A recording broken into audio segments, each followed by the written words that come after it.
ಆತ್ಮೀಯ ಎಲ್ಲ ಸಹೃದಯರಿಗೂ ನಮಸ್ಕಾರ. ಇಂದು ಮಂತ್ರಮಾಲಾ ಚೈತನ್ಯದ 2ನೇ ದಿನಕ್ಕೆ ತಮಗೆಲ್ಲರಿಗೂ ಸ್ವಾಗತವನ್ನು ಬಯಸ್ತಾ ಇದ್ದೀನಿ. ನನ್ನ ಹೆಸರು ಚರಣ್ ರಾಜ್ ಅಂತ.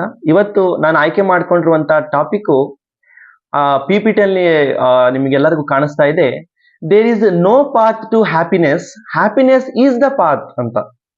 ಹೌದು, ನಿಜವಾಗ್ಲೂ ಅಂದ್ರೆ there is no path to happiness ಅಂದ್ರೆ ಸಂತೋಷಕ್ಕೆ, ಒಂದು ಖುಷಿಗೆ ಯಾವುದೇ ದಾರಿ ಇಲ್ಲ ಅಂತ. ಸಂತೋಷಕ್ಕೆ, ಖುಷಿನೇ ಯಾವುದೇ ದಾರಿ ಇಲ್ಲ, ಸಂತೋಷನೇ ಒಂದ್ ದಾರಿ ಅಂತ.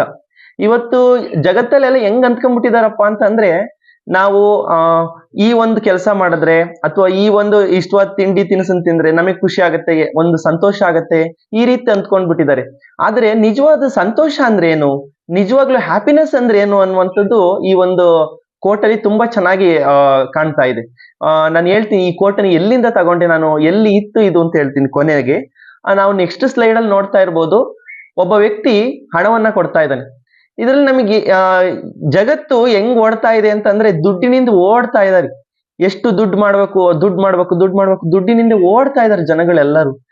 ಒಬ್ಬ ವ್ಯಕ್ತಿಗೆ 50,000 ಸಂಬಳ ಬರುವಂತ ಒಂದು ಜಾಬ್ ಸಿಕ್ಕಿತ್ತು ಅಂತಂದ್ರೆ ಅವ್ನ್ ಖುಷಿನೇ ಆಗಿರಲ್ಲ. ನನಗೆ 1,00,000 ಬರ್ಬೇಕು ಜಾಬ್ ಅಲ್ಲಿ, 1,00,000 ಸ್ಯಾಲ್ರಿ ಬಂದ್ರೆ ನಾನು ಖುಷಿಯಾಗಿರ್ತೀನಿ ಅಂತ ಅಂದ್ಕೊಂಡಿರ್ತಾನೆ. ನೆಕ್ಸ್ಟ್ ಒಂದಷ್ಟು ದಿನಗಳಾದ್ಮೇಲೆ ಅವನಿಗೆ 1,00,000 ಬರುವಷ್ಟು ಒಂದು ಸ್ಯಾಲ್ರಿದು ಸ್ಕೇಲ್ ಸಿಕ್ಕಿರುತ್ತೆ. ಅದೇ ಜಾಬ್ ಅಲ್ಲಿ ಸರ್ವಿಸು ಆಗಿರುತ್ತೆ. ಆದ್ರೆ ಅದೇ ವ್ಯಕ್ತಿ ಏನ್ ಮಾಡ್ಕೊಂಡಿರ್ತಾನೆ, 1,00,000 ಬಂದಾಗ ನಾನು ತುಂಬಾ ಸಂತೋಷವಾಗಿರ್ತೀನಿ, ತುಂಬಾ ಖುಷಿಯಾಗಿರ್ತೀನಿ ಅಂತ ಯೋಚನೆ ಮಾಡದಂತ ವ್ಯಕ್ತಿ ಆ 1,00,000 ಬಂದಾಗ್ಲೂ ಖುಷಿಯಾಗಿರಲ್ಲ. ಯಾಕೆ ಅಂತಂದ್ರೆ ಅವಾಗ ಇನ್ನು ಅವನ ನೀಡ್ಸ್ಗಳು, ಇನ್ನು ಅವನ ಒಂದು ಆಸೆ ಆಕಾಂಕ್ಷೆಗಳು, ಬಯಕೆಗಳು ಇನ್ನೂ ಜಾಸ್ತಿ ಆಗಿರ್ತವೆ. ಅವಾಗ ಅವನ್ ಏನ್ ಮಾಡ್ತಾನೆ, ಇಲ್ಲ ನನಗೆ ಇನ್ನೂ 1,00,000 ಸಾಕಾಗ್ತಾ ಇಲ್ಲ, ಇನ್ನೂ 2,00,000 ಬೇಕು ಅಂತ ಹೇಳ್ಬಿಟ್ಟು ಆ ಗೋಲ್ ನ ಸೆಟ್ ಮಾಡ್ಕೊಂತಾನೆ. ಇದು ನೋಡಿದ್ರೆ ಏನ್ ಅನ್ಸುತ್ತೆ ಅಂತಂದ್ರೆ, ಹ್ಯಾಪಿನೆಸ್ ಅಂತಂದ್ರೆ ಅದು ಎಂಡ್ಲೆಸ್ ಅಂತ ಅನ್ನಿಸ್ತಾ ಇದೆ. ಯಾಕೆ ಅಂತಂದ್ರೆ ಯಾವುದೇ ಒಬ್ಬ ವ್ಯಕ್ತಿ ನಾನು ಈ ಗೋಲ್ ನ ರೀಚ್ ಆದ್ರೆ ನನಗೆ ಖುಷಿ ಆಗತ್ತೆ, ನಾನು ಇಷ್ಟು ಸಂಬಳ ಬಂದ್ರೆ ನನಗೆ ಖುಷಿ ಆಗತ್ತೆ ಅಂತ ಅಂದ್ಕೊಂಡ್ರೆ ನಿಜವಾಗ್ಲೂ ಅವ್ನು ಖುಷಿಯಾಗಿ ಇಲ್ವೇ ಇಲ್ಲ ಅಂತ ಅರ್ಥ. ನಾವು ಅದೇ ರೀತಿ ನೆಕ್ಸ್ಟ್ ಸ್ಲೈಡ್ ಅಲ್ಲಿ ನೋಡ್ಬೋದು. ಇವತ್ತಿನ ಜಗತ್ತಲ್ಲಿ ಏನಾಗ್ತಾ ಇದೆ ಅಂದ್ರೆ ಕಾಂಪಿಟೇಟಿವ್ ಎಕ್ಸಾಮ್ ತುಂಬಾ ಸುದ್ದಿ ಆಗ್ತಿರುವಂತದ್ದು. ನೀಟ್ ಆಗಿರ್ಬೋದು, JEE ಆಗಿರ್ಬೋದು, ಅಥವಾ UPSC ಆಗಿರ್ಬೋದು, ಮೆಡಿಕಲ್ ಸೀಟ್ ಸಿಗೋದಾಗಿರ್ಬೋದು, RRB, SSC, ಈ ತರ ಅನೇಕ ಕೆಲಸಗಳಲ್ಲಿ ಹೋಗೋದಕ್ಕೆ ಯಾವ ರೀತಿ ವಿದ್ಯಾರ್ಥಿಗಳು ಕಷ್ಟಪಡ್ತಾ ಇದ್ದಾರೆ ಅಂತಂದ್ರೆ, ನಾನು IAS ಜಾಬ್ ಮಾಡಿದ್ರೆ ನಾನು ಸಖತ್ ಖುಷಿಯಾಗಿರ್ತೀನಿ ಅಂತ ಹೇಳ್ಬಿಟ್ಟು 2 ವರ್ಷ, 1 ವರ್ಷ, 3 ವರ್ಷ, ಅಷ್ಟೆಲ್ಲ ವರ್ಷಗಳು ಗಟ್ಲೆ ಅವರ ಸಂತೋಷವನ್ನೇ ಅವರು ಸಾಯಿಸ್ತಾ ಇದ್ದಾರೆ ಅಂತ ಹೇಳ್ಬೋದು. ಯಾಕೆ ಅಂತಂದ್ರೆ ಅವ್ರು ಖುಷಿಯಾಗೇ ಇಲ್ಲ. ನನ್ನ ಜಾಬ್ ಮಾಡಾದ್ಮೇಲೆ ಖುಷಿಯಾಗಿರ್ತೀನಿ, ಆ ಜಾಬ್ ಮಾಡಾದ್ಮೇಲೆ ಚೆನ್ನಾಗಿರ್ತೀನಿ, ಆ ಜಾಬ್ ಆದ್ಮೇಲೆ ನಾನು ಸಖತ್ ಹ್ಯಾಪಿ ಆಗಿರ್ತೀನಿ ಅಂತ ಹೇಳ್ತಾರೆ. ಆದ್ಮೇಲೂ ಹ್ಯಾಪಿ ಆಗಿರಲ್ಲ. ಅದಾದ್ಮೇಲೆ ಏನೋ ಒಂಥರ ಡಿಫ್ರೆಂಟ್ ಮೈಂಡೆಡ್ ಆಗಿರ್ತಾರೆ. ನನಗೆ ಇದು ಯಾಕೋ ಖುಷಿ ಸಿಗ್ತಾ ಇಲ್ಲ ಈ ಕೆಲಸ ಅಂತ ಯೋಚನೆ ಮಾಡ್ತಾರೆ. ಎಷ್ಟೋ ಜನ, ನಾನು ಸುಮಾರು ಜನ ನೋಡಿದೀನಿ, UPSC ಕ್ಲಿಯರ್ ಮಾಡದಂತವ್ರು ಒಂದ್ 2 ವರ್ಷಗಳ ಕಾಲ ಡ್ಯೂಟಿ ಮಾಡ್ಕೊಂಡ್ಬಿಟ್ಟು ಈ ಜಾಬ್ ನನಗೆ ಇಷ್ಟ ಆಗ್ತಾ ಇಲ್ಲ ಅಂತ ಹೇಳ್ಬಿಟ್ಟು ಅವರೇ ಸ್ವಯಂ ಪ್ರೇರಿತವಾಗಿ ಡ್ಯೂಟಿಗೆ ರಿಸೈನ್ ಮಾಡಿ ಟೀಚಿಂಗ್ ಫೀಲ್ಡಿಗೆ ಬಂದಿರೋಂಥವ್ರು ನೋಡಿದೀನಿ. ನಾವು ಸುಮಾರು ಜನ ಇವತ್ತಿಗೂ ಸಹ ಅಂತ ಮೋಟಿವೇಟರ್ ಆಗಿ, ಒಂದು ಗುಡ್ ಗೈಡರ್ ಆಗಿ ನಮ್ಮ ಸಮಾಜದಲ್ಲಿ, ನಮ್ಮ ಇಂಡಿಯಾದಲ್ಲಿ ಸುಮಾರು ಜನ ಕೆಲಸ ಮಾಡ್ತಾ ಇದ್ದಾರೆ. ಏನ್ ಗೊತ್ತಾಗತ್ತೆ ಇದರಿಂದ ಅಂತಂದ್ರೆ, ಹ್ಯಾಪಿನೆಸ್ ಅನ್ನುವಂಥದ್ದು ನಾವು ಗೋಲ್ ಸೆಟ್ ಮಾಡುವಂತದ್ದಲ್ಲ ಅಂತ. ನಾವು ಈ ಕೆಲ್ಸಕ್ಕೆ ಹೋದ್ರೆ ನಾನು ಖುಷಿಯಾಗಿರ್ತೀನಿ, ಇಷ್ಟು ಸಂಬಳ ಬಂದ್ರೆ ನಾನು ಖುಷಿಯಾಗಿರ್ತೀನಿ, ಈ ತರ ಆದ್ರೆ ನನಗೆ ಖುಷಿ ಇರುತ್ತೆ ಅಂತ ಅಂದ್ಕೊಳೋದು ಹ್ಯಾಪಿನೆಸ್ ಅಲ್ವೇ ಅಲ್ಲ ಅಂತ ನಾನು ಅದನ್ನೇ ಹೇಳಿರೋದು. There is a no path to happiness. ಹ್ಯಾಪಿನೆಸ್ಗೆ ದಾರಿನೇ ಇಲ್ಲ. ನಾವು ಹೋಗೋ ದಾರಿಲೇ ಖುಷಿಯಾಗಿರ್ಬೇಕು. ನಾನು ಯಾವತ್ತೋ ಒಂದಿನ IAS ಮಾಡ್ತೀನಿ, ಯಾವತ್ತೋ ಒಂದಿನ KS ಮಾಡ್ತೀನಿ, ಅಥವಾ ಯಾವತ್ತೋ ಒಂದಿನ ನನಗೆ 1,00,000 ಬರುತ್ತೆ, ಯಾವತ್ತೋ ಒಂದಿನ ನನಗೆ ಆ ಒಂದು ಕೆಲಸ ಸಿಗುತ್ತೆ, ಆ ಒಂದು ಗೋಲ್ ನ ರೀಚ್ ಆಗ್ತೀನಿ ಅಂತ ಹೇಳ್ಬಿಟ್ಟು ಇಡೀ ಜೀವನ ಪರ್ಯಂತ ನಾವು ಸಂತೋಷವಾಗಿರೋದನ್ನೇ ಮರಿತಾ ಇದೀವಿ. ಅವತ್ತು ಚೆನ್ನಾಗಿರೋಣ, ಅವತ್ತು ಚೆನ್ನಾಗಿರೋಣ. ನಾನು ಸುಮಾರು ಜನ ನೋಡ್ತಿರ್ತೀನಿ, ಯಾರೋ ಒಬ್ರು ಮನೆ ಕಟ್ತಾ ಇರ್ತಾರೆ ಅಂತ ಅಂದ್ಕೊಂಡ್ರೆ ಸಾಲ ಮಾಡ್ಕೊಂತಾರೆ, ಮನೆ ಕಟ್ಟಬೇಕು ಅಂತ ಆ ಒಂದು ಜಂಜಾಟದಲ್ಲಿ ಒದ್ದಾಡ್ತಾರೆ. ಮನೆ ಕಟ್ಟಬೇಕು, ಮನೆ ಕಟ್ಟಬೇಕು, ಮನೆ ಕಟ್ಟಾದ್ಮೇಲೆ ನಾವು ಸಂತೋಷವಾಗಿರ್ತೀವಿ, ಮನೆ ಕಟ್ಟಾದ್ಮೇಲೆ ನಮ್ದು ಅಂತ ಒಂದ್ ಮನೆ ಆಯ್ತು ಅಂತ ಖುಷಿಯಾಗಿರ್ತೀವಿ ಅಂತ ಹೇಳ್ತಾರೆ. ಆದ್ರೆ ಮನೆ ಕಟ್ಬೇಕಾದ್ರೆ ಎಷ್ಟು ಶ್ರಮ ಇರುತ್ತೋ ಅಷ್ಟು ಸಂತೋಷನೂ ಇರಲ್ಲ ಅವರಿಗೆ. ಕಟ್ಟಾದ್ಮೇಲೂ ಸಂತೋಷ ಇರಲ್ಲ. ಯಾಕೆಂದ್ರೆ ಸಾಲ ಮಾಡಿದೀನಿ, ಸಾಲ ತೀರಿಸ್ಬೇಕು ಅನ್ನುವಂತ ಜಂಜಾಟ ಇರುತ್ತೆ. ಗೋಲ್ ಅನ್ನುವಂಥದ್ದು, ಗೋಲ್ ರೀಚ್ ಆದ್ಮೇಲೆ ಸಂತೋಷ ಪಡೋ ಅಂತದಲ್ಲ, ನಾವು ಗೋಲಿಗೆ ಹೋಗ್ತಾ ಹೋಗ್ತಾ ಇಡೀ ಜೀವನ ಪರ್ಯಂತ ಸಂತೋಷವಾಗಿರ್ಬೇಕು ಅನ್ನುವಂಥದ್ದು ಅದರಲ್ಲಿ ತುಂಬಾ ಚೆನ್ನಾಗಿ ಹೇಳ್ತಾ ಹೋಗ್ತಾರೆ. ನೆಕ್ಸ್ಟ್ ನಾವು ನೋಡ್ಬೋದು, ಒಬ್ಬ ವ್ಯಕ್ತಿ ಆ ಆರಂಭದಲ್ಲಿ ಒಂದು ನನಗೆ ಬೈಕ್ ಬೇಕು ಅಂತ ಇಷ್ಟಪಡ್ತಾನೆ. ಅದಾದ್ಮೇಲೆ ಬೈಕ್ ಆದ್ಮೇಲೆ ಯಾವ್ದಾದ್ರು ಒಂದ್ ಕಾರ್ ಸಿಕ್ಕಿದ್ರೆ ಸಾಕು, ಚೆನ್ನಾಗಿರೋಣ ಅಂತ ಇಷ್ಟಪಡ್ತಾನೆ. ಆ ಕಾರ್ ಸಿಕ್ಕಾದ್ಮೇಲೆ ಆ ಕಾರ್ ಬೇಡ, ನನಗೆ ಇನ್ನೂ ಚೆನ್ನಾಗಿರೋಂತ ಕಾರ್ ಬೇಕು, ಬೆನ್ಸ್ ಬೇಕು, ಆರ್ಡಿ ಬೇಕು, ಇನ್ನೋವಾ ಬೇಕು.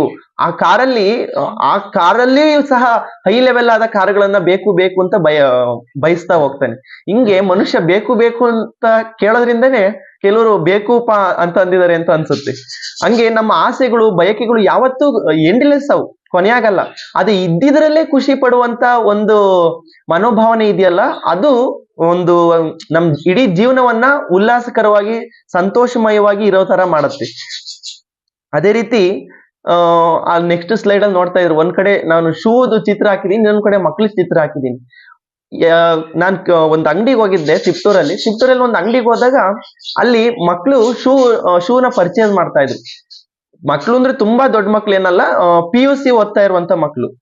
ಆ PUC ಓದ್ತಾ ಇರುವಂತ ಮಕ್ಳು ಶೂ ಪರ್ಚೇಸ್ ಮಾಡ್ತಿದ್ರು. ಅದರಲ್ಲಿ ಒಂದು ಹುಡುಗ ಏನ್ ಮಾಡ್ದ, 25 ಶೂನ ತೆಗಿಸ್ಬಿಟ್ಟು, ಈ ಶೂ ಚೆನ್ನಾಗಿಲ್ಲ, ಈ ಶೂ ಚೆನ್ನಾಗೈತೆ, ಈ ಶೂ ಚೆನ್ನಾಗೈತೆ ಆದ್ರೆ ನನಗೆ ಸೈಜ್ ಆಗ್ತಾ ಇಲ್ಲ, ಇದ್ ಸೈಜ್ ಆಗ್ತಾ ಇದೆ ಆದ್ರೆ ಈ ಶೂನೇ ನನಗೆ ಚೆನ್ನಾಗಿಲ್ಲ ಅಂತ ಹೇಳ್ಬಿಟ್ಟು 25 ಶೂನ ತೆಗಿಸಿ ಮಾಡಿ ಅದನ್ನೆಲ್ಲ ನೋಡ್ತಾ ಇದ್ದ. ನನಗೆ ಅವಾಗ ಅನ್ನಿಸ್ತು, ಈ ಹುಡುಗ ಶೂ ತಗೊಳಕ್ಕೆ ಇಷ್ಟೊಂದು ಟೈಮ್ ತಗಂತ ಇದೆ, ಆದ್ರೆ ಕೆಲವರಿಗೆ ಚಪ್ಲಿನೇ ಇರಲ್ಲ, ಹಂಗ್ ಓಡಾಡ್ತಾರೆ. ಇವ್ರು ನೋಡಿದ್ರೆ ಇದ್ರಲ್ಲೇ ಅಷ್ಟು ತೆಗ್ಸೋದು ಎಲ್ಲ ಇದ್ ಮಾಡ್ತಾ ಇದಾರಲ್ಲ ಅಂತ ಅವಾಗ ಇರೋದ್ರಲ್ಲೂ ಅವನಿಗೆ ತೃಪ್ತಿನೇ ಇಲ್ಲ. ಮನೆಯಲ್ಲಿ ಶೂನ ಇರ್ಬೋದು, ಅಥವಾ ಎಷ್ಟೊಂದು ಶೂನ ಪರ್ಚೇಸ್ ಮಾಡ್ತಿರ್ಬೋದು. ಆ ಪರ್ಚೇಸ್ ಮಾಡ್ತಿರೋ ಶೂನಲ್ಲಿ ಅವನಿಗೆ ತೃಪ್ತಿ ಇಲ್ಲ, ಇದು ಬೇಡ ನನಗೆ, ಇದು ಬೇಕು ಅಂತ ಅದರಲ್ಲೂ ಚಾಯ್ಸ್ ನ ಮಾಡ್ತಾ ಇದ್ದಾನೆ. ಆದ್ರೆ ಕೆಲವರಿಗೆ ಚಪ್ಪಲಿ ಹಾಕೋಣಕ್ಕೆ ಅವಕಾಶ ಇರಲ್ಲ, ಆ ಒಂದು ಅಥವಾ ಕೆಲವರಿಗೆ ಕಾಲ ಇರಲ್ಲ. ಅಂತವ್ರು ಜೀವನ ಪರ್ಯಂತ ಖುಷಿಯಾಗಿರ್ತಾರೆ. ನಾವು ಸಾಮಾನ್ಯವಾಗಿ ಬೀದಿ ಬದಿಲಿ ಅಲ್ಲಿ ಇಲ್ಲಿ ಓಡಾಡ್ತಿರೋರ್ನ ನೋಡ್ತಿರ್ಬೋದು. ಅವರು ಇದ್ದಷ್ಟೇ ಜೀವನವನ್ನ ಇದ್ದಷ್ಟೇ ಒಂದು ಅವಕಾಶಗಳಲ್ಲಿ ಬಳಸ್ಕೊಂಡು ತುಂಬಾ ಖುಷಿಯಾಗಿರ್ತಾರೆ. ಆದ್ರೆ ಎಲ್ಲ ಇರುವಂತ ಶ್ರೀಮಂತ ನನಗೆ ಏನೋ ಒಂದು ಕೊರತೆ ಇದೆ ಅಂತ ಕೊರಗಿ ಅವನ ಹ್ಯಾಪಿನೆಸ್ ನ ಅವನೇ ಕಳ್ಕೊಂತಾ ಇದ್ದಾನೆ. ಅದ್ರ ಪಕ್ಕದಲ್ಲಿ ನನ್ನ ಮಕ್ಕಳ ಚಿತ್ರವನ್ನ ಹಾಕಿದೀನಿ. ಇವತ್ತಿನ ತಂದೆ ತಾಯಿ ಹೇಗಾಗಿದಾರಪ್ಪ ಅಂತಂದ್ರೆ, ನಾನು ಟ್ಯೂಷನ್ ಮಾಡೋದ್ರಿಂದ ಅವ್ರ ಪೇರೆಂಟ್ಸ್ ಹೇಳ್ತಾ ಇದ್ರು, ನಮ್ ಮಗ SLC ಟಾಪ್ ರ್ಯಾಂಕ್ ಅಲ್ಲಿ ಬಂದ್ರೆ ನನಗೆ ಬಹಳ ಸಂತೋಷ ಆಗತ್ತೆ ಅಂತ ಹೇಳ್ತಾ ಇದ್ರು. ನನ್ ಮಗ SLC ನನಗೆ ಟಾಪ್ ರ್ಯಾಂಕ್ ಅಲ್ಲಿ ಬಂದ್ರೆ ನನಗೆ ತುಂಬಾ ಸಂತೋಷ ಆಗತ್ತೆ ಅಂತ ಹೇಳ್ತಾ ಇದ್ರು. ಅದಾದ್ಮೇಲೆ SLC ಎಕ್ಸಾಮ್ ಮುಗೀತು, ಸ್ವೀಟ್ ಕೊಡಕ್ಕೆ ಅಂತ ಅವ್ರ ಅಪ್ಪಾಜಿ ಮತ್ತೆ ಮಗ ಇಬ್ರು ಬಂದಿದ್ರು. ಸ್ವೀಟ್ ಕೊಡಕ್ಕೆ ಅಂತ ಬಂದಾದ್ಮೇಲೆ SLC ಏನೋ ಚೆನ್ನಾಗಿ ಮಾರ್ಕ್ಸ್ ತೆಗ್ದ, ಆದ್ರೆ ಅವ್ನ್ PUC ನನಗೆ ಜಾಸ್ತಿ ಮಾರ್ಕ್ಸ್ ತೆಗೆದ್ರೆ ನನಗೆ ಇನ್ನೂ ಸಖತ್ ಖುಷಿ ಆಗುತ್ತೆ ಅಂತ ಹೇಳ್ತಾ ಇದ್ರು. ಅಂದ್ರೆ ಸಂತೋಷ ಅನ್ನುವಂಥದ್ದು ಒಂದು ಗೋಲ್ ರೀಚ್ ಆದ್ಮೇಲೆ SLC ನನಗೆ ಸಂತೋಷ ಆಗುತ್ತೆ ಅವ್ನು ಜಾಸ್ತಿ ಮಾರ್ಕ್ಸ್ ತೆಗೆದ್ರೆ ಅಂತ ಹೇಳಿದ್ರು. ಅದಾದ್ಮೇಲೆ ಮತ್ತೆ SLC ಬರೋದ್ರೊಳಗೆ ಆ ಸಂತೋಷವನ್ನ ಅನುಭವಿಸ್ಬೇಕಾಗಿತ್ತು ಅವ್ರು. ಅದಾದ್ಮೇಲೆ ಏನ್ ಮಾಡಿದ್ರು, ನನ್ ಮಗ PUC ಜಾಸ್ತಿ ಮಾರ್ಕ್ಸ್ ತೆಗೆದ್ರೆ ನನಗೆ ಸಂತೋಷ ಆಗುತ್ತೆ, ಇನ್ನೂ ಖುಷಿ ಆಗುತ್ತೆ ಅಂತ ಅಂದ್ರು. ಆದ್ರೆ ಮಕ್ಕಳು ಆ ಗೋಲ್ ರೀಚ್ ಆದ್ರೆ ನನಗೆ ಖುಷಿ ಆಗುತ್ತೆ, ಈ ಗೋಲ್ ರೀಚ್ ಆದ್ರೆ ಖುಷಿ ಆಗುತ್ತೆ, ಅದನ್ನ ಕಲ್ತ್ರೆ ರೀಚ್ ಆಗುತ್ತೆ, ಇದನ್ನ ಕಲೀಲಿಲ್ಲ ಅಂದ್ರೆ ನನಗೆ ಖುಷಿ ಆಗತ್ತೆ ಅಂತ ಹೇಳೋದ್ಕಿಂತ ಅವರು ಮಕ್ಕಳು ಸಣ್ಣವರಿಂದ ದೊಡ್ಡವರಾಗಿ ಬೆಳಿಬೇಕಾದ್ರೆ ನಮ್ಗೆ ಎಷ್ಟೊಂದೆಲ್ಲ ಸಂತೋಷವನ್ನ ಕೊಡ್ತಾರೆ. ಮೊದಲು ತೊದಲು ಮಾತುಗಳನ್ನ ಆಡ್ತಾರೆ, ಅಪ್ಪ ಅಂತ ಕರೆಯೋದಾಗಿರ್ಬೋದು, ಅಮ್ಮ ಅಂತ ಕರೆಯೋದಾಗಿರ್ಬೋದು. ಆ ಆರಂಭಿಕದಲ್ಲಿ ಎಷ್ಟು ಚೆನ್ನಾಗಿ ನಮ್ ಜೊತೆ ಲವಲವಿಕೆಯಿಂದ ಖುಷಿಯಾಗಿ ಅತ್ಯಂತ ಸೊಗಸಾಗಿ ನಮಗೆ ಸಂತೋಷವನ್ನ ಕೊಡ್ತಾ ಇರ್ತಾರೆ. ನಾವು ಕಾಮನ್ ಆಗಿ ನೋಡಿರ್ಬೋದು, ಮಕ್ಳಿರೋ ಮನೆಯಲ್ಲಿ ಮಕ್ಳಿಲ್ಲ ಅಂತಂದ್ರೆ ಇರಕ್ಕೆ ಆಗಲ್ಲ, ಬೇಜಾರಂತ ಅನ್ನಿಸ್ತಾ ಇರುತ್ತೆ. ಯಾಕೆ ಅಂತಂದ್ರೆ ಅಷ್ಟು ಸಂತೋಷವನ್ನ, ಅಷ್ಟು ಒಂದು ಉಲ್ಲಾಸವನ್ನ ಆ ಜಾಗದಲ್ಲಿ ತುಂಬಿರ್ತಾರೆ. ಅದನ್ನ ಕಂಟಿನ್ಯೂಸ್ ಆಗಿ ಆ ಹ್ಯಾಪಿನೆಸ್ ನ ಫೀಲ್ ಮಾಡೋದನ್ನ ಬಿಟ್ಟು ಕೊನೆಗೆ ನಾನು ಯಾವ್ದೋ SLC ಜಾಸ್ತಿ ಹೈಯೆಸ್ಟ್ ಮಾರ್ಕ್ಸ್ ತೆಗೆದ್ರೆ ನನಗೆ ಖುಷಿ ಆಗತ್ತೆ, PUC ಜಾಸ್ತಿ ಹೈಯೆಸ್ಟ್ ಮಾರ್ಕ್ಸ್ ತೆಗೆದ್ರೆ ನನಗೆ ಖುಷಿ ಆಗತ್ತೆ ಅಂತ ಗೋಲ್ ನ ರೀಚ್ ಒಂದು ಫಿಕ್ಸ್ ಮಾಡ್ಕಂತಾರೆ. ಅದನ್ನೇ ನಾನು ಹೇಳ್ತಿರೋದು, ಹ್ಯಾಪಿನೆಸ್ ಗೆ ಪಾತ್ ಇಲ್ಲ. ಹ್ಯಾಪಿನೆಸ್ ಅನ್ನುವಂಥದ್ದೇ ಒಂದು ಪಾತು. ನಾವು ಜೀವನದಲ್ಲಿ ನಡ್ಕೊಂಡು ಹೋಗ್ಬೇಕಾದ್ರೆ ಪ್ರತಿಯೊಂದೊಂದು ಕ್ಷಣವನ್ನು ನಾವು ಖುಷಿಯಾಗಿ ಸ್ವೀಕರಿಸ್ಬೇಕು ಅಂತ. ನೆಕ್ಸ್ಟ್ ನೀವಲ್ಲಿ ಮದರ್ ತೆರೇಸಾವನ್ನ ನೋಡ್ತಾ ಇದ್ದೀರಾ. ಮದರ್ ತೆರೇಸಾ ನಮ್ಮ ಇಂಡಿಯಾದಲ್ಲಿ ಭಾರತ ರತ್ನ ಪಡೆದಂತ ಒಬ್ರು ಫೇಮಸ್ ಸಮಾಜ ಸೇವಕರು. ಕುಷ್ಠ ರೋಗಿಗಳನ್ನ ಟ್ರೀಟ್ ಮಾಡ್ತಾ ಇದ್ರು, ಕುಷ್ಠ ರೋಗಿಗಳನ್ನ ಸೇವೆ ಮಾಡ್ತಾ ಇದ್ರು. ಆ ಸೇವೆ ಮಾಡೋದ್ರಲ್ಲಿ ಅವರಿಗೆ ಖುಷಿ ಇತ್ತು, ಆದ್ರೆ ನಮ್ಗಳಿಗೆ ಯಾವುದೇ ಒಂದು ಇದ್ರಲ್ಲಿ ಖುಷಿ ಇಲ್ಲ. ಯಾಕೆ ಅವ್ರಿಗೆ ಸೇವೆ ಮಾಡೋದ್ರಲ್ಲಿ ಖುಷಿ ಇತ್ತು? ಯಾವುದೇ ಒಬ್ಬ ವ್ಯಕ್ತಿ ಇನ್ನೊಬ್ಬ ವ್ಯಕ್ತಿಯ ಒಂದು ಸಂತೋಷದಲ್ಲಿ ಅಥವಾ ಸುಖ ದುಃಖಗಳಲ್ಲಿ ಪಾಲ್ಗೊಂಡಾಗ ಅವನ ಒಂದು ಭಾವನೆಗಳು ಸಹ ನಮ್ಮ ಮೇಲೆ ಎಫೆಕ್ಟ್ ಆಗ್ತವೆ. ಇದನ್ನ ನಾವು ಸೈಕಾಲಜಿಲಿ ಸುಮಾರು ಕಡೆಯಲ್ಲಿ ನೋಡ್ತಾ ಹೋಗ್ತೀವಿ. ಯಾವ್ದು ಬೇಡ, ನಮ್ಮ SLCಲೇ ಇದು ಎದೆಗೆ ಬಿದ್ದ ಅಕ್ಷರದಲ್ಲಿ ಬರ್ತಕ್ಕಂಥ ಅಶೋಕ್ ಪೈರ್ ಅವರು ಬರ್ತಾರೆ. ಅಶೋಕ್ ಪೈರ್ ಅವರ ಮನೋವಿಜ್ಞಾನ ಒಂದು ಸಿದ್ಧಾಂತ ಬರುತ್ತೆ, ಒಂದು ವಾದ ಹೇಳ್ತಾರೆ ಅವರು. ಯಾವ ವ್ಯಕ್ತಿಯು ತನ್ನಷ್ಟಕ್ಕೆ ತಾನಿರಲಾರ ಅಂತ. ಒಬ್ಬರಿಗೆ ನಾವು ಏನಾದ್ರೂ ಒಂದ್ ಸೇವೆ ಮಾಡಿದಾಗ, ಅವ್ರ ದುಃಖದಲ್ಲಿದ್ದಾಗ ಅಟ್ಲೀಸ್ಟ್ ಸಮಾಧಾನ ಮಾಡಿದಾಗ ಅವ್ರಿಗೆ ಒಂದು ಸಂತೋಷ ಆಗತ್ತೆ. ಅವ್ರಿಗೆ ಏನೋ ನನಗೆ ನನ್ನವರು ಅಂತ ಹೇಳ್ಕೊಂಡವ್ರು ಒಬ್ರು ಇದಾರೆ ಅಂತ ಅನ್ಸುತ್ತೆ. ಅವಾಗ ಅವರಲ್ಲಿ ಉಂಟಾಗುವಂತ ಖುಷಿ, ಅವರಲ್ಲಿ ಉಂಟಾಗುವಂತ ಒಂದು ಸಂತೋಷ, ಆ ಫೀಲು ನಮಗೂ ಎಫೆಕ್ಟ್ ಆಗುತ್ತೆ. ಅವಾಗ ನಮಗೂ ಒಂದು ಸಂತೋಷವನ್ನ ಉಂಟು ಮಾಡ್ತೀವಿ. ನಾವು ಬೇರೆಯವ್ರಿಗೆ ಕಾಮನ್ ಆಗಿ ಹೇಳ್ತಿರ್ತೀವಿ, ಯಾವಾಗ್ಲೂ ನಿನ್ ಸಂತೋಷನೇ ನೀನ್ ಬಯಸ್ಬೇಡ, ನಿನಗಾಗಿ ನೀನ್ ಬದುಕ್ಬೇಡ, ಸ್ವಲ್ಪ ಸಮಾಜಕ್ಕಾಗಿ ಬದುಕು, ಸಮಾಜಕ್ಕೆ ಏನಾದ್ರೂ ಸೇವೆ ಮಾಡು, ಸಮಾಜದ ಖುಷಿಗಾಗಿ ಬದುಕು ಅಂತ. ಅವ್ರ ಖುಷಿಗಾಗಿ ನಾವ್ಯಾಕೆ ಬದುಕ್ಬೇಕು ಅಂತ ಕೆಲವ್ರು ಕ್ವಶನ್ ಕೇಳ್ತಾರೆ. ಅವ್ರ ಖುಷಿಗಾಗಿ ನಾವು ಬದುಕಿದ್ರೆ, ಈಗ ನಾನ್ ನಿಮ್ಮಲ್ಲಿರೋರಿಗೆ ಸಂತೋಷ ಪಡಿಸಿದ್ರೆ, ನಿಮ್ಮನ್ನ ನಗ್ಸಿದ್ರೆ, ನಮಗೆ ಆಟೋಮೆಟಿಕಲಿ ನನಗೂ ನಗು ಬರುತ್ತೆ, ನನಗೂ ಸಂತೋಷ ಆಗತ್ತೆ. ಯಾಕೆ ಅಂದ್ರೆ ನಾನು ಹೇಳದ್ನಲ್ಲ, ಯಾವ ವ್ಯಕ್ತಿಯು ತನ್ನಷ್ಟಕ್ಕೆ ತಾನಿರಲಾರ ಅಂತ. ಅವರ ಭಾವನೆಗಳು ನಮ್ಮ ಭಾವನೆಗಳ ಮೇಲೂ ಎಫೆಕ್ಟ್ ಆಗಿ ಆ ತುಂಬಾ ಅದ್ಭುತವಾಗಿ ಅದು ಒಂದು ಸಂತೋಷವನ್ನ ಉಂಟು ಮಾಡುತ್ತೆ. ನೆಕ್ಸ್ಟ್ ನಾವು ಅಲ್ಲಿ ನೋಡ್ತಾ ಇದೀವಿ, ಭಗವದ್ಗೀತೆಯ ಒಂದು ಪಿಕ್ಚರ್ ಕರ್ಮಯೋಗ ಅನ್ನುವಂತ ಒಂದು ಪಿಕ್ಚರ್ ನ ಹಾಕಿದೀನಿ. ಕರ್ಮಯೋಗದಲ್ಲಿ ಕೃಷ್ಣ ಏನ್ ಹೇಳ್ತಾನೆ ಅಂತಂದ್ರೆ, ಯಾವುದೇ ಫಲಾಪೇಕ್ಷೆಗಳನ್ನ ಬಯಸದೆ ಒಬ್ಬ ಮನುಷ್ಯ ತನ್ನ ಕರ್ಮವನ್ನ ತಾನು ಮಾಡ್ಕೊಂತ ಹೋಗ್ಬೇಕು ಅಂತ. ಫಲಾಪೇಕ್ಷೆಗಳನ್ನ ಬಯಸ್ತಾ ಇದ್ರೆ, ಫಲಾಪೇಕ್ಷೆಗಳು ಅಂತಂದ್ರೆ ನಾನು ಈ ಕೆಲಸ ಮಾಡಿದೀನಿ, ಇದಕ್ಕೆ ಈ ರೀತಿ ನನಗೆ ಏನಾದ್ರೂ ಒಂದು ಕೊಡ್ಬೇಕಾಗಿತ್ತು, ಕೊಡ್ಲಿಲ್ವಲ್ಲ ಅಂತ ಕೊರಗ್ತಾ ಇದ್ರೆ, ನೀವು ಮಾಡಿರೋಂತ ಕೆಲ್ಸದ್ದು ಆ ಮಹತ್ವನೇ ಕಳೆದೋಗ್ಬಿಡುತ್ತೆ. ಮತ್ತೆ ನೀವು ಮಾಡಿರೋ ಅಷ್ಟು ಕೆಲಸದ ಖುಷಿ ಇರುತ್ತಲ್ಲ, ಆ ಖುಷಿ ಎಲ್ಲ ಹಾಳಾಗಿ ಹೋಗ್ಬಿಡುತ್ತೆ. ಎಷ್ಟು ಖುಷಿಯಿಂದ ಏನೋ ಒಂದು ಕೆಲಸ ಮಾಡಿರ್ತೀರ, ಅಥವಾ ಈಗ ಎಕ್ಸಾಂಪಲ್ ಯಾರೋ ತುಂಬಾ ಚೆನ್ನಾಗಿ ಅಡಿಗೆ ಮಾಡಿರ್ತಾರೆ ಅಂತ ಅನ್ಕೊಂಡ್ರೆ, ಅಡಿಗೆ ಮಾಡ್ಬೇಕಾದ್ರೆ ಸಖತ್ ಖುಷಿ ಇರುತ್ತೆ. ನಿಮಗ್ ಗೊತ್ತಿರಲ್ಲ, ಅಡಿಗೆ ಮಾಡ್ಬೇಕಾದ್ರೆ ಸಖತ್ ಖುಷಿ ಇರುತ್ತೆ. ನಾನು ಹಿಂಗ್ ಮಾಡ್ತಾ ಇದ್ದೀನಿ, ಹೊಸ ಒಂದು ಪ್ರಯೋಗವನ್ನ ಮಾಡ್ತಾ ಇದ್ದೀನಿ ಅಂತ ಹೇಳ್ಬಿಟ್ಟು ಸಖತ್ ಖುಷಿ ಇರುತ್ತೆ. ಅದೇ ಅದನ್ನ ತಿಂದ ಮೇಲೆ ಬೇರೆಯವರು ನನಗೆ ಒಂದು ಗುಡ್ ಒಂದು ಫೀಡ್ಬ್ಯಾಕ್ ಅನ್ನ ಕೊಡ್ಬೇಕು, ಒಂದು ಒಳ್ಳೆ ಅಭಿಪ್ರಾಯವನ್ನ ಕೊಡ್ಬೇಕು ಅಂತ ನಮ್ಮ ಮನಸ್ಸಲ್ಲಿ ನಾವು ಅದನ್ನ ಫಿಕ್ಸ್ಡ್ ಮಾಡ್ಕೊಂಡಿರ್ತೀವಿ. ಅಕಸ್ಮಾತ್ ಇದು ಚೆನ್ನಾಗಿಲ್ಲ, ಅಥವಾ ಇದು ನನಗೆ ಇಷ್ಟ ಆಗ್ಲಿಲ್ಲ, ಅಥವಾ ಏನೋ ಅದಾಗೈತೆ, ಸಪ್ಪೆ ಆಗೈತೆ, ಖಾರ ಆಗೈತೆ, ಈ ತರ ಏನಾರು ಹೇಳಿದಾಗ ಏನಂತ ಅನ್ಸುತ್ತೆ, ಅಥವಾ ಎಷ್ಟ್ ಮಾಡಿದ್ರು ಅಷ್ಟೇ ಕಣಪ್ಪ ಅಂತ ಹೇಳ್ಬಿಟ್ಟು ಬೇಜಾರಾಗತ್ತೆ. ಆ ತರ ನಾವು ಫಲಾಪೇಕ್ಷೆಗಳನ್ನ ಬಯಸ್ಬಾರ್ದು. ಅಥವಾ ನಾನು ಒಂದ್ ಎಕ್ಸಾಂಪಲ್ ಕೊಟ್ಟೆ ಅಷ್ಟೇ, ಈ ತರದ ಸಾವಿರಾರು ಎಕ್ಸಾಂಪಲ್ಗಳಿದ್ದಾವೆ. ನಾವು ಯಾವುದೇ ಒಂದು ಕೆಲಸವನ್ನ ಮಾಡಿದಾಗ, ಅಥವಾ ಏನೇ ಒಂದು ಸೇವೆಯನ್ನ ಮಾಡಿದಾಗ, ಅವರಿಂದ ಇದು ಬೇಕು, ಇದು ಬರ್ಬೇಕು, ಇದನ್ನ ಬಯಸ್ಬೇಕು ಅಂತ ತಿಳ್ಕೊಳೋದು ತಪ್ಪು ಅನ್ನುವಂಥದ್ದು ಕೃಷ್ಣ ಈ ಕರ್ಮಯೋಗದಲ್ಲಿ ಹೇಳ್ತಾನೆ. ಅದನ್ನ ಬಯಸ್ತಲೇ ಇದ್ರೆ ನಾವು ಬಹಳ ಖುಷಿಯಾಗಿರ್ತೀವಿ, ಸಂತೋಷವಾಗಿರ್ತೀವಿ. ಈ ಕೆಲಸ ಮಾಡಿದೀನಿ, ನನ್ನ ಮನಸ್ಸಿಗೆ ಸ್ಯಾಟಿಸ್ಫ್ಯಾಕ್ಷನ್ ಇದೆ, ನಾನು ಈಗ ತುಂಬಾ ಖುಷಿಯಾಗಿದ್ದೀನಿ ಅಂತ ಹೇಳ್ತಾರೆ. ಇನ್ನೊಂದು, ನನ್ನಲ್ಲಿ ಆ ಚಿತ್ರದಲ್ಲಿ ಕಾಣಿಸ್ತಾ ಇರುವಂತ ದೇಶ ಭೂತಾನ್ ದೇಶ. ಅದು ಆ ಭೂತಾನ್ ದೇಶದಲ್ಲಿ ಇಡೀ ಜಗತ್ತಿನಲ್ಲೇ ಯಾರು ಮಾಡಲ್ಲ. ಭೂತಾನ್ ದೇಶದಲ್ಲಿ GNI ಅಂತ ಮಾಡ್ತಾರೆ, ಅಂದ್ರೆ ಗ್ರಾಸ್ ನ್ಯಾಷನಲ್ GNH ಅಂತ ಮಾಡ್ತಾರೆ, GNH ಅಂತ ಮಾಡ್ತಾರೆ. ಗ್ರಾಸ್ ನ್ಯಾಷನಲ್ ಹ್ಯಾಪಿನೆಸ್ ಇಂಡೆಕ್ಸ್ ಅಂತ ರಿಲೀಸ್ ಮಾಡ್ತಾರೆ. ಇಡೀ ಪ್ರಪಂಚದಲ್ಲಿ ಯಾವ ದೇಶವೂ ಸಹ ಹ್ಯಾಪಿನೆಸ್ ಸರ್ವೆಯನ್ನ ಮಾಡಲ್ಲ. ಹೌ ಹ್ಯಾಪಿ ಇನ್ ಭೂತಾನ್ ಅಂತ ಹೇಳ್ಬಿಟ್ಟು ಒಂದು ಸರ್ವೆಯನ್ನ ಮಾಡ್ತಾರೆ. ಪ್ರತಿ ವರ್ಷ ಅವ್ರು ಸರ್ವೆ ಮಾಡ್ತಾರೆ. ಏನಕ್ಕೆ ಮಾಡ್ತಾರೆ ಇದನ್ನ ಅಂತಂದ್ರೆ, ಭೂತಾನ್ ದೇಶದಲ್ಲಿ ಇವತ್ತು ಈ ವರ್ಷ ನಮ್ಮ ಜನಗಳು ಎಷ್ಟು ಖುಷಿಯಾಗಿದ್ರು, ಎಷ್ಟು ಹ್ಯಾಪಿ ಆಗಿದ್ರು, ಆಮೇಲೆ ಅವ್ರು ಖುಷಿ ಆಗೋದಕ್ಕೆ ಏನ್ ಕಾರಣ ಆಗಿತ್ತು, ಅವ್ರಿಗೆ ಏನೇನೆಲ್ಲ ಡೈಲಿ ನೀಡ್ಸ್ ಬೇಕಾಯ್ತು, ಅವ್ರಿಗೆ ಯಾವ್ಯಾವ ಮೂಲ ಸೌಕರ್ಯಗಳು ಇತ್ತು, ಈ ಯಾವ ಒಂದು ಸವಲತ್ತುಗಳಿದ್ರೆ, ಯಾವ ಒಂದು ಅವಕಾಶಗಳಿದ್ರೆ ಮನುಷ್ಯರು ಹ್ಯಾಪಿ ಆಗಿರ್ತಾರೆ ಅಂತ ಹೇಳ್ಬಿಟ್ಟು ಭೂತಾನ್ ದೇಶದವರು ಹ್ಯಾಪಿನೆಸ್ ಇಂದ ಸರ್ವೆ ಮಾಡ್ತಾರೆ. ಗ್ರಾಸ್ ನ್ಯಾಷನಲ್ ಹ್ಯಾಪಿನೆಸ್ ಇಂಡೆಕ್ಸ್ ಅಂತ ಹೇಳ್ಬಿಟ್ಟು ರಿಲೀಸ್ ಮಾಡ್ತಾರೆ. ಜಗತ್ತಿನಲ್ಲಿ ಯಾವ ದೇಶನೂ ಮಾಡಲ್ಲ. ಭೂತಾನ್ ದೇಶ ಏನು ಅತ್ಯಂತ ಮುಂದುವರೆದ ರಾಷ್ಟ್ರನೂ ಅಲ್ಲ, ಮುಂದುವರಿಯುತ್ತಿರುವ ರಾಷ್ಟ್ರನೂ ಅಲ್ಲ. ಅದು ಇತ್ತೀಚೆಗೆ ತಾನೇ ಮುನ್ನೆಲೆಗೆ ಬರ್ತಾ ಇರುವಂತ ರಾಷ್ಟ್ರ ಭೂತಾನ್ ದೇಶ. ಆದ್ರೆ ಯಾವ ಅಮೆರಿಕ ಮಾಡಲ್ಲ, ಯಾವ ರಷ್ಯಾ ಮಾಡಲ್ಲ, ಯಾವ ಇಂಡಿಯಾ ಮಾಡಲ್ಲ, ಆ ರೀತಿಯ ಒಂದು ಸರ್ವೆಯನ್ನ ಮಾಡ್ತಾರೆ ಅವರು. ನಮ್ಮ ದೇಶಗಳೆಲ್ಲ ಯಾವ ರೀತಿ ಆಗ್ಬಿಟ್ಟಿದಾವೆ ಅಂದ್ರೆ, ಇತ್ತೀಚೆಗೆ ಅಮೆರಿಕ ಅಥವಾ ಮುಂದುವರಿಯುತ್ತಿರುವ ದೇಶಗಳು, ಅಮೆರಿಕ, ರಷ್ಯಾ ಆಗಿರ್ಬೋದು, ಚೀನಾ ಆಗಿರ್ಬೋದು, ನಮ್ಮ ಇಂಡಿಯಾ ಆಗಿರ್ಬೋದು, ಇನ್ಕ್ಲೂಡಿಂಗ್ ಇಂಡಿಯಾ, ನಾವೆಲ್ಲ GDP ಯನ್ನ ಕ್ಯಾಲ್ಕುಲೇಟ್ ಮಾಡ್ತಾ ಇದೀವಿ. ನಮ್ ದೇಶ ದುಡ್ಡಿನಲ್ಲಿ ಎಷ್ಟು ಮುಂದುವರೆದಿದೆ, ನಮ್ಮ ರಾಷ್ಟ್ರದ ಆದಾಯ ಎಷ್ಟಿದೆ ಅಂತ ಹೇಳ್ಬಿಟ್ಟು ದುಡ್ಡಿನ ಹಿಂದೆ ಓಡ್ತಾ ಇದೀವಿ ನಾವು. ಆದ್ರೆ ಜಗತ್ತಿನಲ್ಲಿ ಒಂದ್ ದೇಶ ಇದೆ, ಆ ಏಕೈಕ ದೇಶ ಹ್ಯಾಪಿನೆಸ್ ಹಿಂದೆ ಓಡ್ತಾ ಇದೆ. ನಮ್ ದೇಶದಲ್ಲಿ ಎಷ್ಟು ಜನ ಹ್ಯಾಪಿನೆಸ್ ಆಗಿದ್ದಾರೆ, ಎಷ್ಟು ಜನ ಈ ವರ್ಷ ತುಂಬಾ ಖುಷಿಯಾಗಿದ್ರು, ಎಷ್ಟು ಜನ ಖುಷಿಯಾಗಿರ್ಲಿಲ್ಲ ಅಂದ್ರೆ ಕಾರಣ ಏನು, ಅವ್ರಿಗೆ ಖುಷಿಯಾಗ್ಬೇಕು ಅಂದ್ರೆ ಏನ್ ಮಾಡ್ಬೇಕು ಅಂತ ಹೇಳ್ಬಿಟ್ಟು ಜಗತ್ತಿನ ಏಕೈಕ ರಾಷ್ಟ್ರ ಭೂತಾನು ಹ್ಯಾಪಿನೆಸ್ ಇಂಡೆಕ್ಸ್ ಅನ್ನ ರಿಲೀಸ್ ಮಾಡುತ್ತೆ.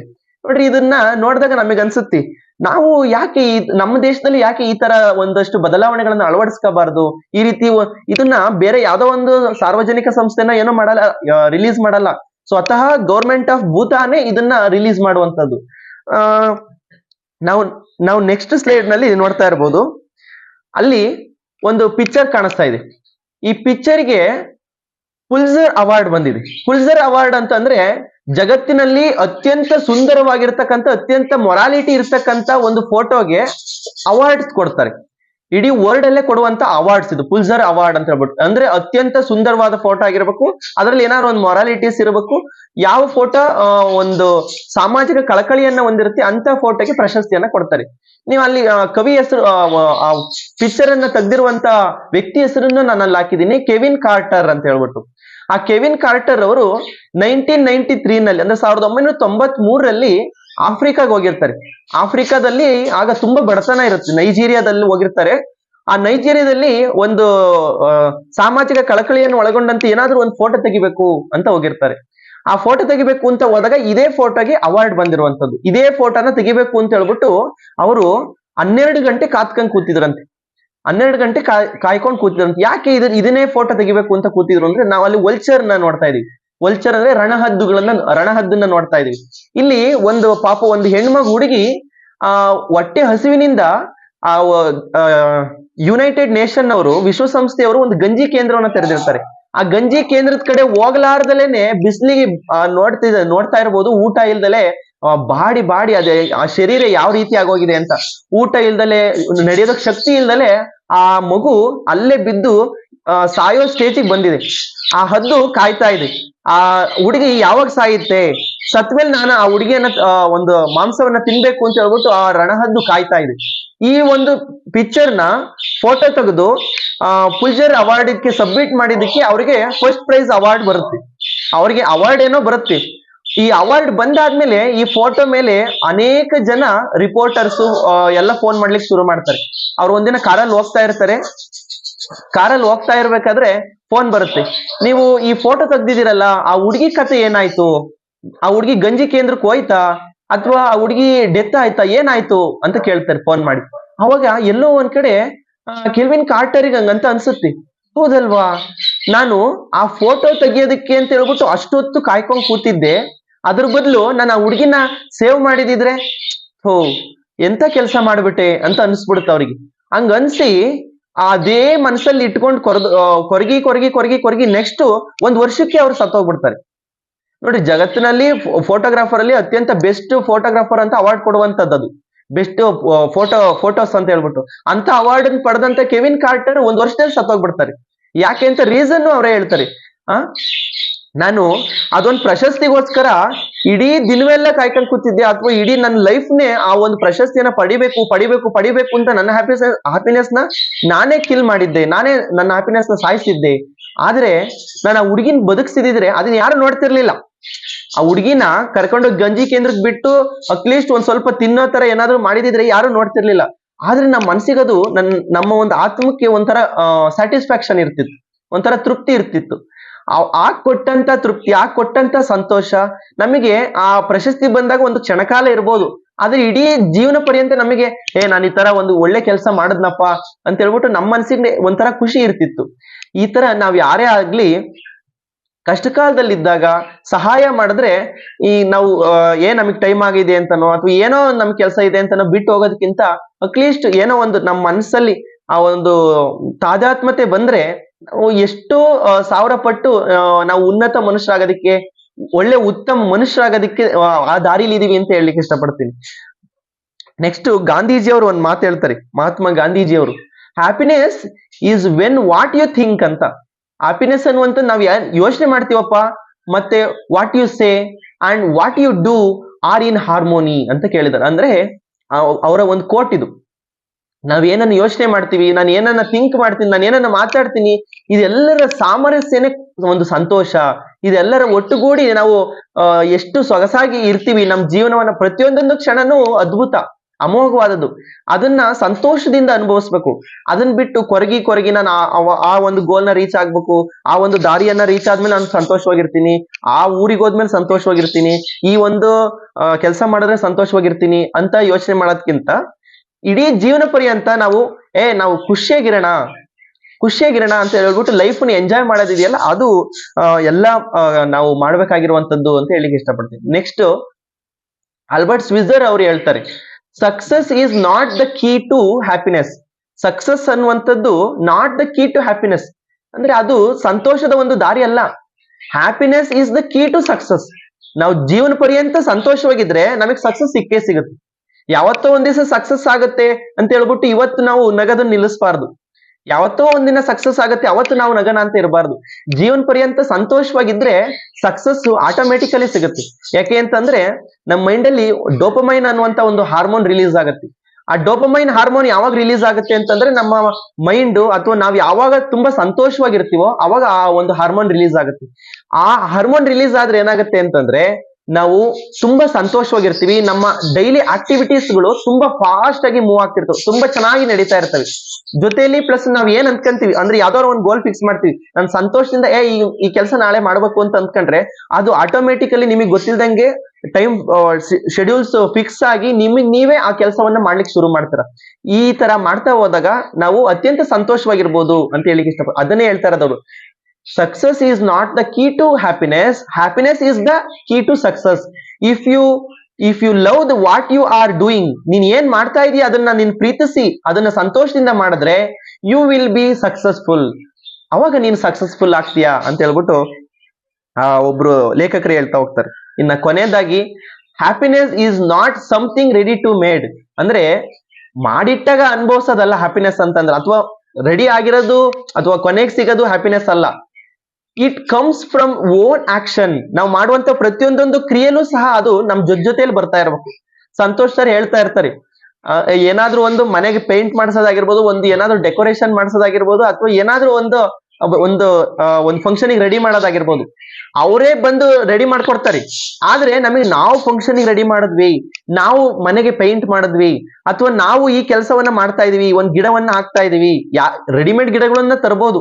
ನಾವೇ ಹೋಗಿ ಪಾಟನ್ನ ಹುಡಿಕೊಂಡು ತಂದು ಎಲ್ಲೋ ಇರತಕ್ಕಂತ ಒಂದ್ ಮಣ್ಣು ತಂದು ಎಲ್ಲೋ ಇರತಕ್ಕಂತ ಒಂದ್ ಗಿಡವನ್ನ ತಂದು ಹಾಕಿದಾಗ ನಾನ್ ಹುಡಿಕೊಂಬಂದ್ ತಂದು ಹಾಕಿದ್ ಗಿಡ ಇದು ಅಂತ ಹೇಳ್ಬಿಟ್ಟು ಖುಷಿಯಿಂದ ನೀರ್ ಹಾಕ್ತಿವಿ, ಬೆಳೆಸ್ತೀವಿ.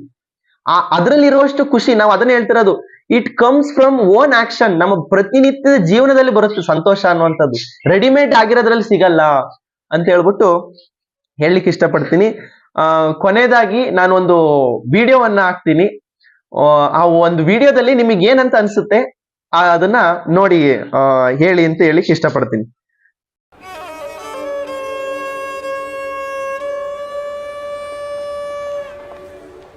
निकले जो तुम आज घर से फरमाइशों की फेहरिस्त साथ लेके, बटुए में बंद करके वो नोट 1000, तुम निकले भरी दोपहरी खरीदने बाजार। माँ दिए? हाँ जी ले। इस चकाचौंध इस धक्का मुक्की में शायद तुम लेना भूल गए, ये कच्ची मिट्टी के पक्के दिए तुम साथ ले जाना भूल गए। अम्मा दिए देना। भूल गए बचपन में कैसे इनसे घर रोशन करते थे, स्माइल। तुम जिद करके बार बार 2 दिए ज्यादा लिया करते थे। हैप्पी दिवाली। अरे लल्ला, जब तक ये सब बिक ना जाए काहे की हैप्पी दिवाली। अरे तू रहने दे लल्ला, अब तू मेरी छोड़, खुश रह। ये ले ये दो रख ले। थैंक यू अम्मा। और आप फिक्र मत कीजिए, सारे दिए बिक जाएंगे। बाय। इसी आस की मिट्टी लेकर मैं आशा के दिए बनाती हूँ, और हर दिवाली जर्रा जर्रा मैं इसी बाजार बिखर जाती हूँ।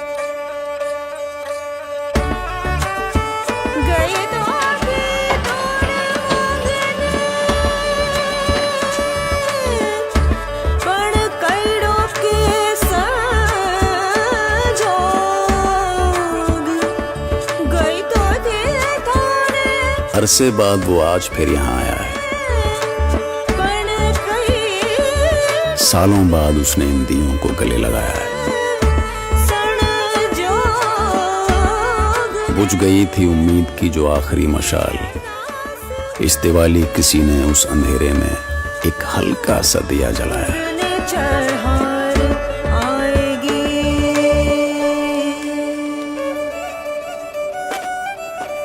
अम्मा दिए।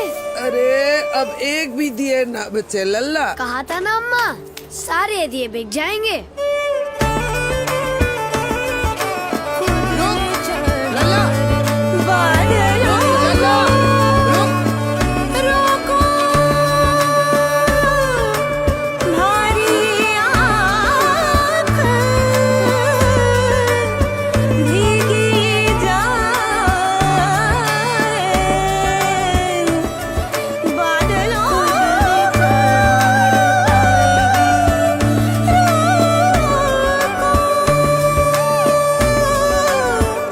इस दिवाली आप भी उम्मीद का एक दिया जलाएं, किसी और की दिवाली को भी रोशन बनाएं।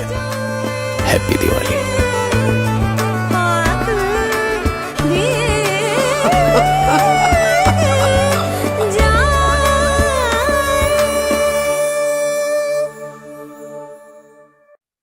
ಏನ್ ಅನ್ನಿಸ್ತು ಆ ವಿಡಿಯೋ ನೋಡಿ?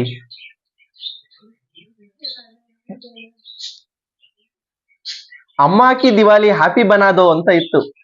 ಆ ತಾಯಿಯ ಒಂದು ದೀಪಾವಳಿಯನ್ನ ಖುಷಿಯಿಂದ ಮಾಡುವಂತೆ ಮಾಡ್ರಿ ಅಂತ ಹೇಳ್ಬಿಟ್ಟು ಒಂದು ಪೋಸ್ಟರ್ ಮಾಡಿ ಆ ಹುಡುಗ ಎಲ್ಲರಿಗೂ ಹಂಚಿ ಆ ಒಂದು ದೀಪಗಳೆಲ್ಲ ಮಾರಾಟ ಆಗೋ ತರ ಮಾಡಿದ್ದ.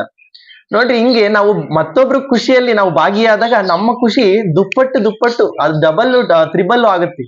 ಹಂಗೆ ನಾವು ನಮ್ಮ ಜೀವನದಲ್ಲಿ ಖುಷಿ ಅಂತಂದ್ರೆ ಯಾವ್ದೋ ಒಂದು ಗೋಲ್ ನ ಸೆಟ್ ಮಾಡ್ಕೊಂಡು ನಾನು ಖುಷಿಯಾಗಿರ್ತೀನಿ ಅಂತ ಅನ್ನೋದ್ಕಿಂತ ನಾವು ಜೀವನ ಪರ್ಯಂತ ಹ್ಯಾಪಿನೆಸ್ ಈಸ್ ದ ಪಾತ್, ನಾವು ಜೊತೆ ನಾವು ನಡೆಯೋ ದಾರಿನೇ ಖುಷಿಯಾದ ದಾರಿ ಅಂತ ಹೇಳ್ಕೊಂಡು ನಮ್ಮ ಜೀವನವನ್ನ ಉಲ್ಲಾಸಕರವಾಗಿ ಸಂತೋಷಮಯವಾಗಿ ಖುಷಿಯಿಂದ ಜೀವನವನ್ನ ಬಾಳಿದ್ರೆ ಮನುಷ್ಯ ಖಂಡಿತವಾಗಿಯೂ ಸಕ್ಸಸ್ ಅನ್ನ ರೀಚ್ ಆಗ್ತಾನೆ. ಖಂಡಿತವಾಗಿಯೂ ಅವ್ನು ಬಯಸಿದ್ ಸಿಗುತ್ತೆ.